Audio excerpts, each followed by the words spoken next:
Ba-na, ba-na-na, na-da-da-da-da-da-da-da-da. This is kind of a failure, for two reasons. A, I didn't see this movie in 3D, and B, these are from the Avengers last year, so I'm a failure all around. You shouldn't be watching this video, and I suck.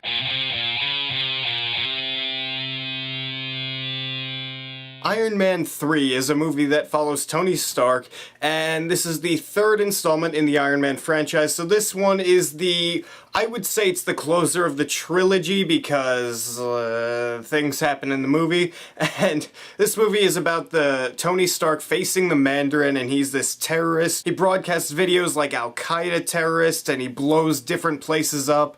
And there's also something called the Extremis program involved, which essentially helps people regenerate limbs and body parts wherever on the body. Something gets blown off, it's back. And Tony Stark has a lot of inner demons to face in this movie because after the Avengers, all this stuff has happened. He saved the world, and now he's having nightmares about it. He's waking up in cold sweats, he's crying, he's having panic attacks. There's just a bunch of stuff is going on with him. And going into Iron Man 3, I was kind of excited but kind of apprehensive because the first Iron Man movie was fantastic. Everyone knows that. The second Iron Man movie, to me, was really scrambled. There was not a lot of action in it at all, even though it was supposed to be really action-packed. And it was just an Avengers prequel, plain and simple, and I did not enjoy it that much. And the trailers for this movie I thought looked really good. However, everything else I'd seen just kind of seemed like a train wreck. There were just so many different villains being added in, and you hear just certain things about the movie, and it didn't seem like it would be great. Now, coming out of Iron Man 3, I can wholeheartedly say it's a very good movie. It's not fantastic, it's not great, but it's a very enjoyable time. And the real reason why is Tony Stark, or Robert Downey Jr., he is fantastic in this movie. Every single little thing he has to do in this movie, he does perfectly, and that's what you'd come to expect from him, but he just goes the extra mile in this movie, because he has the panic attacks, he has the witty dialogue, he has the smartness, he has everything bundled up into one fantastic package in this movie, and it's really his movie, of course it is. Gwyneth Paltrow, Don Cheadle, even Jon Favreau, they're all good in the movie as well. And let's go to the Mandarin for a second. Ben Kingsley. His voice in the trailers, I didn't like it. It sounded really dumb. It was like, "You'll never see me coming." And people equated that to the Joker, and I did not get that at all. And in this movie, there are a few moments like that. However, most of the time, he seems alright, and his voice is fine.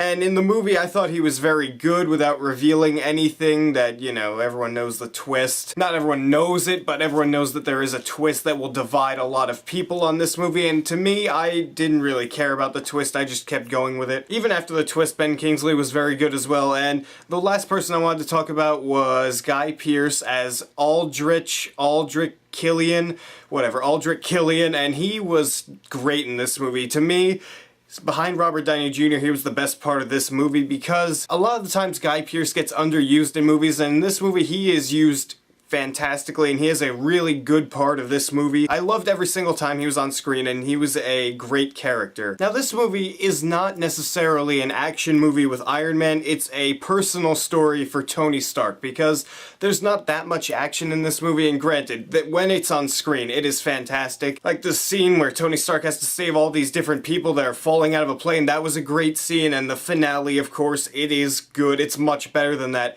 30-second sequence in Iron Man 2. I do wish that the trailers didn't show that much. Like, I'm actually kind of contemplating not watching any more Thor 2 trailers because I get the feeling they're just going to reveal so much of the final battle that there won't be any surprises, because the trailer for this movie just revealed so much that I could predict every little thing when it was coming, and that was a little bit irritating, but that's not really the movie's fault, that's Marvel's fault. And back to what I was saying, this is a story for Tony Stark. It's a redemption story. All this different stuff happens to him in this movie, and he has to go through it without really being Iron Man. He just has to use his wits and his smarts to get through certain situations, and I really enjoyed watching that.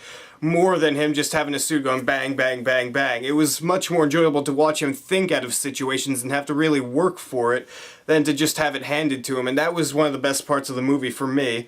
when he was actually out of the suit. So that just made it all the better for me. And problems with this movie, I didn't have a problem with the twist. I kind of expected to going in, honestly. There's a kid that Tony Stark hangs out with for a little while in the movie, and I thought he was a little bit irritating at times, but overall he was fine. And the movie, I think, wraps up Iron Man, to be honest. Like, he'll probably be in Avengers 2, but if he wasn't, I would not be surprised at all, because this movie really just wraps up Tony Stark's story perfectly. And I would not be upset if he wasn't in the Avengers 2. Iron Man 3 is a very enjoyable movie. It's not better than Iron Man 1, it's a hell of a lot better than Iron Man 2. I'm gonna give it an A-. It's very fun, it's a great way to kick off the summer, so I definitely recommend you go out and see it. So what'd you guys think of Iron Man 3? Did you enjoy it? Did you not enjoy it? What's your favorite Iron Man movie of the franchise? Write your comments down there and tell me what you think, and if you like this video, hit that subscribe button down there, because if you don't, you'll never see me coming.